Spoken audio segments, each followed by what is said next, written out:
Hi, this is Katrina. Welcome to my studio and my channel. Today we're going to review my Lightfastness test. Now I swatched these out on the 28th of the 9th 2021, so we're just over 4 months. Now they have been 4 months in a north-northwest window in Queensland. Now where I am is actually quite cool by Queensland standards, and we have had a more overcast, a wetter, cooler summer than is usual, so not quite as intense, I guess, as Queensland can normally be. But having said that, you might have seen earlier, this is the sheet that I've swatched everything out onto. So these are the strips. These are the paints that have been in the windows. This little parcel are the ones that have been in my drawer. Now I've also recorded, these were swatched out on 100% cotton, 300 GSM hot press art spectrum paper, and we shall have a look and see what the results are. Now I have pulled them out a few times and had a look, and there were some things that surprised me how quickly that they changed. But 4 months I figure is a pretty decent starting point to do a full review.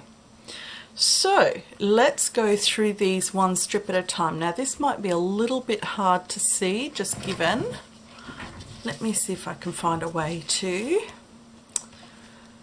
zoom in this a little bit.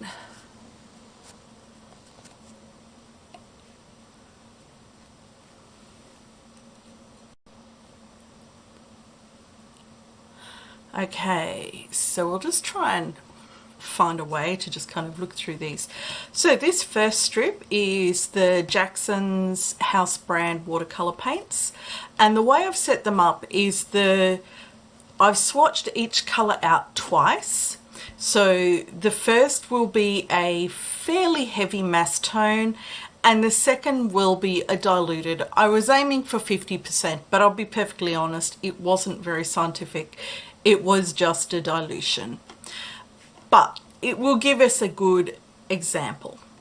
So as we can see with the yellows, I don't think I've had any change in any of those colors at all, and I don't think I would. Most of these colors are quite light fast. So on to the reds, and we've got the Cads, they're good. The Pyrrole is good. Carmine, I think that's good, but we have one fairly obvious. I'll lift it up, will that focus? So we can see there, the Opera Rose, that's had quite a significant change in both the mass tone and the diluted. Now the reason for that is the presence of a neon dye to create this beautiful vibrant pink. So for works that you hang on a wall, I would avoid using colors like that. But all of the others, no, I think all of the others are good.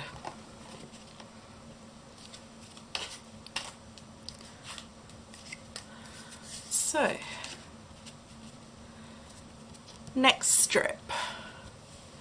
So these are still Jackson's, so violets and blues down to greens and the earth tones. So I can't see any significant change.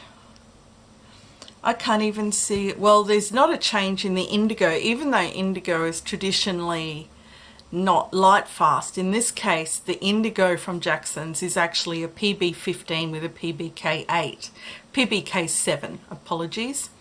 That means this indigo is actually made out of phthalo blue and a black pigment, so I wouldn't expect it to have a problem with light fastness either.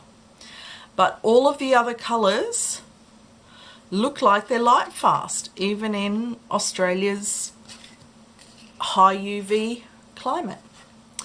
So this is the last line of the Jackson's watercolours. So some more earth tones and greys.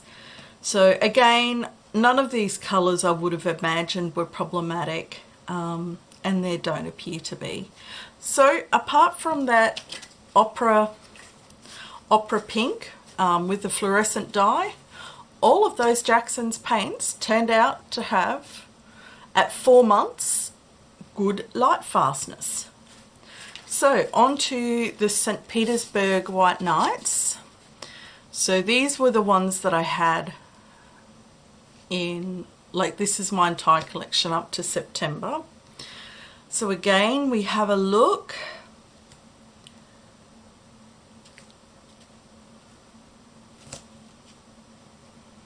Now, I'm not seeing any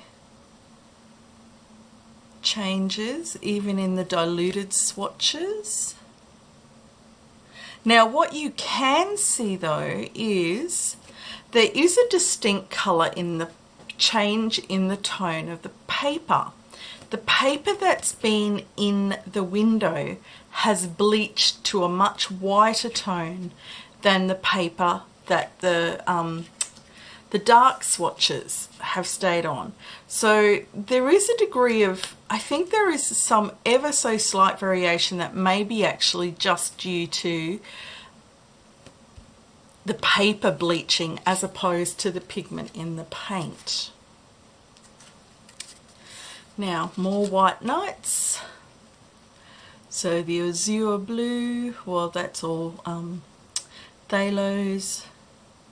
So again, all the White Nights, no problems with colour fastness for any of those colours, which is excellent, although I do tend to use my White Nights just for journal work, generally, and fun stuff, and take on holidays if I don't want to drag my better quality.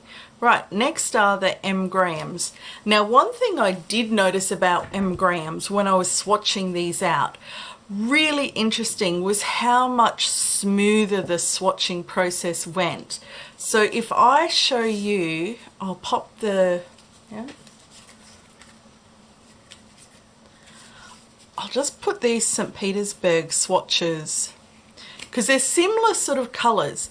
Now, if you can see, just in most cases, the mass tone is just so much more even, and it was so much easier to get an even, clean finish with the M gram. So yes, quality of paints, you know, you pay for quality. Okay, so again, M gram, no problems. Everything is looking really beautiful there. No issues whatsoever with any of those colours. And again, I don't think I would have expected any issues with any of these colours. They're not known to have light fastness problems, but I still think that it's worth testing, particularly in our climate, which is just so extreme. So again, no problems, and again, beautiful, beautiful, easy swatching. Right, this is a bit of a mixed bag. So I have this top little section, top little section is Art Spectrum. So these are my Art Spectrum, which is an Australian brand. They're a bit of a mixed bag of different things, but again, no problems with any of these colours. Now the bottom two are actually Schmincke colours. Now this is the one that I was really surprised by. Now I knew that Prussian Blue faded in the light, but I was truly surprised by the degree to which it faded. And even in and you can see just how heavy that mass tone is and how significant that fading is. Now that fading had occurred by 4 weeks, which really surprised me. So beautiful colour, but I know that in my particular collection, that if I do want to use a Prussian Blue, it's to be used in work that I'll be scanning and reproducing digitally, not for work that'll be hung on the wall. But that's partly why we go through this exercise. So these are Daniel Smith colours. So a bit of a mixed bag of different colours. Now, oh, I can actually see a little bit of fading there. Right. Now, most of them are fine. Now, the one that I know Kimberly Crick has suggested has problems is the Moon Glow. And I saw very little evidence of fading earlier on. But I think I can just see a bit of a lack of that PR177, that red pigment. So in this side is the side that was in the dark, and this is the window side. And in, like, up to my eyes, there is a lack of reddish tone on this side that this side does have. But it's ever so slight. It doesn't mean I won't use it, but I am aware that it could be a potential problematic pigment. And the last, so there's a couple of Sennelier and Daniel Smith on that one. No problems. Okay, and now on to my Roman Szmal. Now this is my largest collection of paints, mostly because of price point.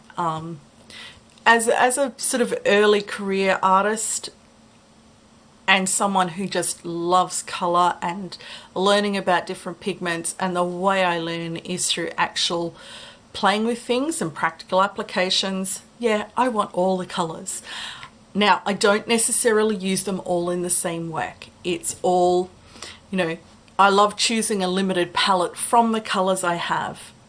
And so every painting may have a different colour scheme, but that's fine. So Roman Szmal's, what a fabulous brand to have. Excellent range of colours and such a huge range of single pigment colours. Single pigment just allows me to know that when I'm mixing colours and having difficulties, it's not being made even more complicated by trying to mix multi-pigmented colours together. So as we can see, no change in any of these. And I can't really even see a change in, is that a faint? Oh, hang on. There may, yes, I think there is an ever so slight, it would be ever so slight, of the PR177. Again, that would be expected, but gee, it's not very different. It's a very slight change. It will be interesting to see whether that change continues over the rest of this test. But it's a very slight change. Otherwise, everything else is looking good.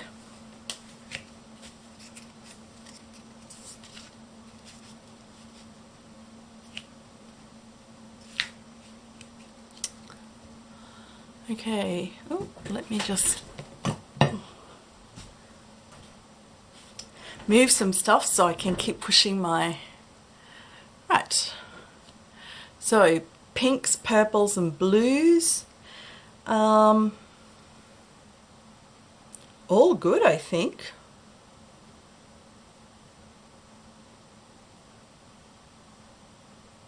I can't see a significant change in any of them.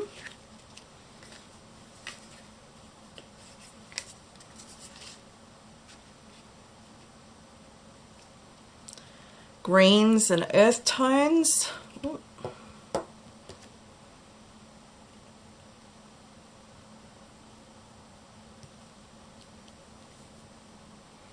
Again, they look good.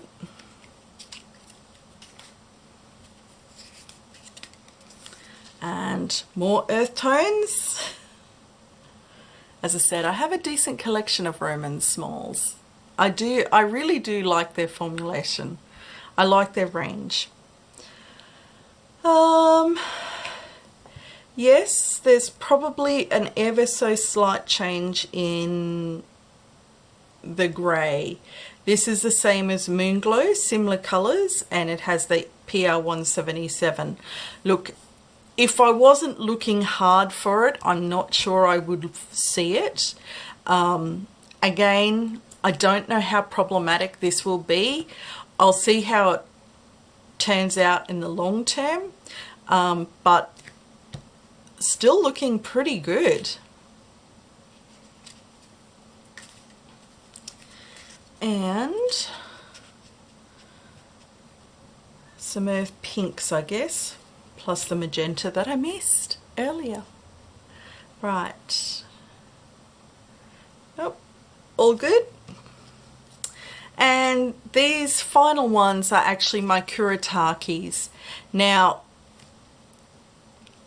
these I didn't actually swatch out diluted, so they're just not an overly heavy, but I can certainly see a distinct change in colour in both the indigo and the rose madder deep. There's possibly even a slight change in the red, but otherwise they're okay. Now, this is not particularly problematic for me because I don't use my Kuretake paints a lot, and even if I did, I would probably again only use them in journal work or for work that was going to be digitized and printed. So lightfastness is not going to be an important consideration. On the whole, I'm quite happy with my lightfastness testing. I think it was well worth doing the exercise because seeing those changes before your eyes is really quite surprising and startling, and also gives me good faith in the colours that I've actually chosen, that I now know for work that is intended to be hung on walls, I'm using the right products. Thanks very much. I hope that this was useful, and feel free to leave any comments, suggestions or questions in the comments below. Bye.